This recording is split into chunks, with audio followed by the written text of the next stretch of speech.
नमस्कार, मैं हूं अंकुर। आप देख रहे हैं सत्यनिधि का खास कार्यक्रम सवाल शीतल फिशिंग से। यहाँ खबर का पोस्टमार्टम किया जाता है। शीतल फिशिंग अपने बेबाक और बेधड़क अंदाज में खबरों की परतें उधेड़ते हैं। आज हम एक ऐसी खबर को लेकर आए हैं जो न केवल कारोबारी जगत बल्कि राजनीतिक और सामाजिक हलकों में भी तूफान खड़ा कर रही है। अमेरिकी न्याय विभाग की नजर अब भारत के सबसे बड़े कारोबारी समूह में से एक अडानी ग्रुप पर पड़ रही है। वॉल स्ट्रीट जर्नल की एक सनसनीखेज रिपोर्ट के मुताबिक गौतम अडानी की कंपनियों पर गुजरात के मुद्रा बंदरगाह के जरिए ईरानी एलपीजी आयात कर अमेरिकी प्रतिबंधों का उल्लंघन करने का आरोप है। अमेरिकी न्याय विभाग इन एलपीजी टैंकरों की गतिविधियों की समीक्षा कर रहा है जो अडानी एंटरप्राइजेज को माल भेजते हैं। दूसरी तरफ एलआईसी द्वारा अडानी ग्रुप को 5,000 करोड़ रुपए देने की खबर ने नया विवाद खड़ा कर दिया है, जिस पर विपक्ष के नेता राहुल गांधी ने तीखा हमला बोला।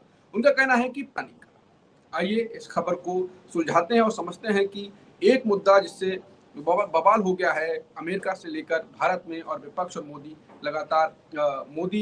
पर लगातार विपक्ष हमलावर है और अडानी और मोदी लगातार फंस रहे हैं। इसको सुलझाएंगे शीतल सिंह और वो बताएंगे कि इस खबर की असली खबर क्या है। शीतल सर, एक शख्स के बारे में दो खबरें अमेरिका से और भारत में भी, और दोनों के साथ दो व्यक्ति फंस रहे हैं, अडानी और साथ में विपक्ष हमलावर है मोदी पर।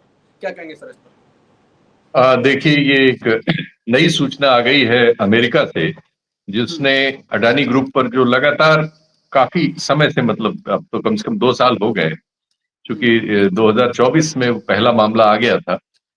तो उनके ऊपर एक कह सकते हैं कि ऐसे मामलों में जांच के आदेश हैं अमेरिकी प्रशासन के जरिए, जिनमें आपराधिक कार्रवाइयां हो जाती हैं और जिनसे इनके पूरे व्यवसाय पर उसकी जो अंतर्राष्ट्रीय उपस्थिति है, खासकर अमेरिका में जो उपस्थिति है, जहां से धन उगाहने की बहुत कोशिश की जाती है किसी भी भारतीय या अंतर्राष्ट्रीय उद्योगपति द्वारा या ऐसे समूहों द्वारा जो विकसित हो रहा हो, उसको धन की आवश्यकता होती है। तो कुछ ठिकाने हैं जिसमें अमेरिका सबसे बड़ा ठिकाना है। वहां बहुत सारे हेज फंड्स हैं और दूसरे फंड्स हैं जिनके पैसे को लोग अपने कारोबार को बढ़ाने के लिए इस्तेमाल करते हैं। तो उभरती हुई अर्थव्यवस्थाओं को और उभरते हुए उद्योगपतियों को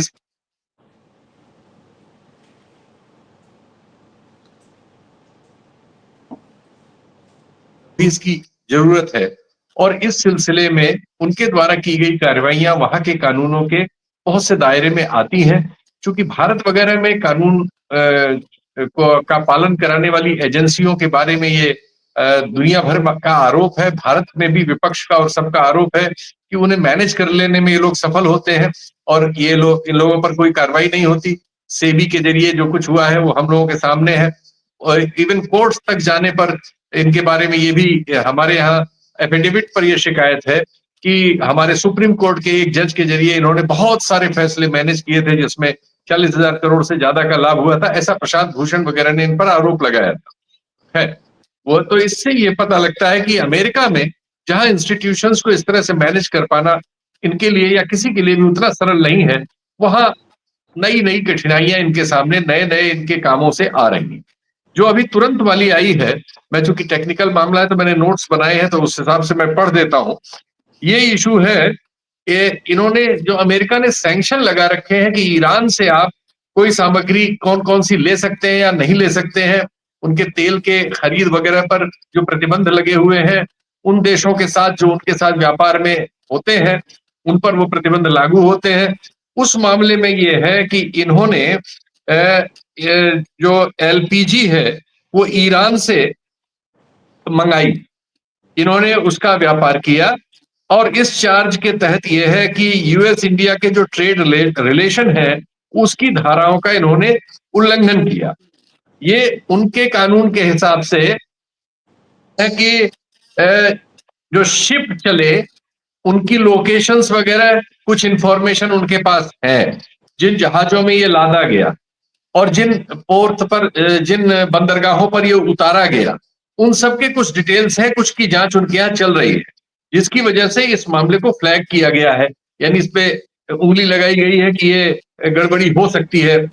तो ये जो ऑटोमेटिक आइडेंटिफिकेशन सिस्टम्स होते हैं उन्होंने इसको पकड़ा है, लेकिन उन्होंने ये पाया कि इसमें मैनिपुलेशन किया गया है, यानी कागजों में हेराफेरी करके ये कोशिश की गई है कि ये अमेरिकी जांच एजेंसियों को इसमें चकमा दिया जा सके।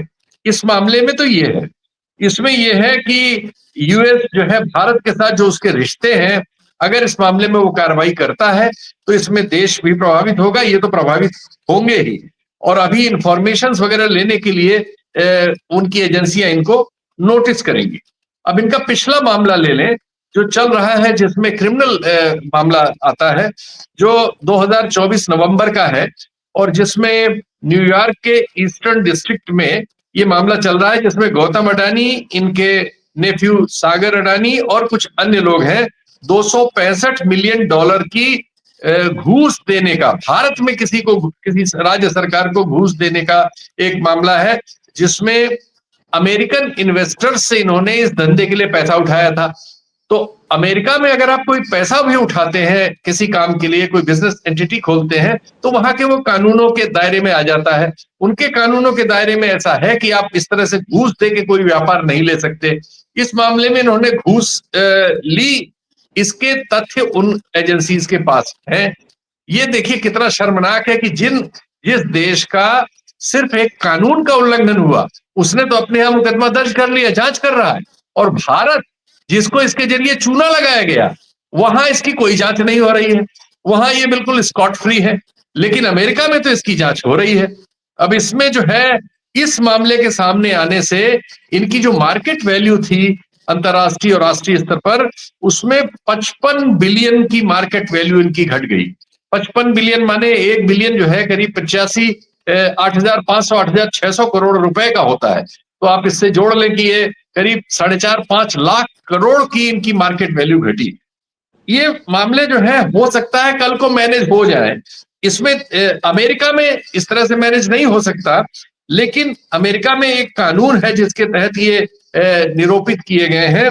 उसमें अगर कोई ढील दे देती है ट्रंप सरकार, ऐसा भी एक अंदेशा है।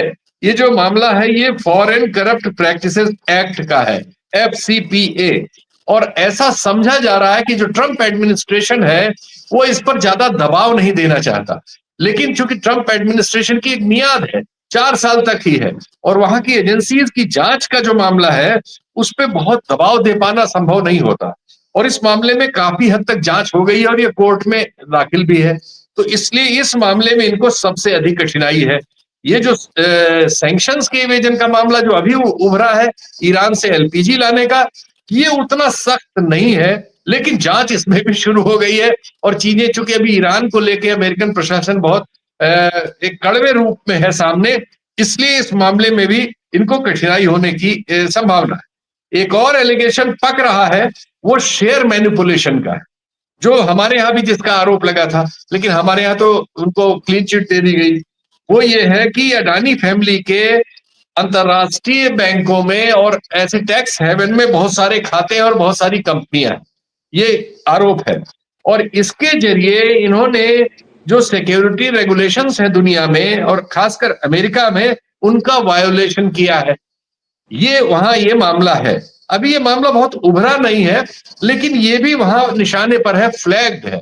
तो ये 3 मामले ऐसे हैं जो अमेरिका के कानून कायदे के दायरे में अपराध की, आर्थिक अपराध और एक तो क्रिमिनल अपराध की श्रेणी में आते हैं।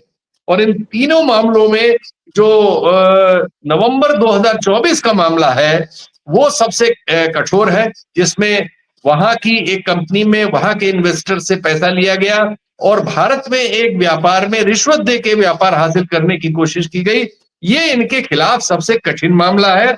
और अगर FCPA में ट्रंप एडमिनिस्ट्रेशन इनको रियायत नहीं देता तो इनके लिए कठिनाई होगी।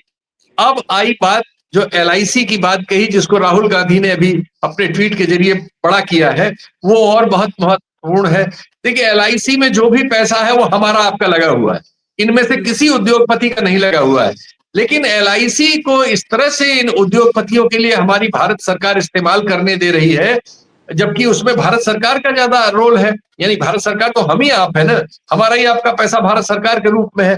LIC इनको बार बार उबारती है। इस मामले में ये जो पूरे शेयर्स थे, बाजार में जाने से पहले ही LIC ने जो है सारे शेयर अकेले LIC ने खरीद लिए। क्यों भाई? क्यों आप अडानी को बार बार इस तरह की मदद करते हैं? पहले ही आप उसमें इन्वेस्ट कर चुके हैं। कल को अगर इनका ग्रुप डूबा तो ये पैसे तो पब्लिक के हैं ना। आप तो अफसर लोग जो है कोई जांच वांच कथित होगी और गायब हो जाएंगे, लेकिन पब्लिक के पैसे तो सब मिट्टी में मिल जाएंगे।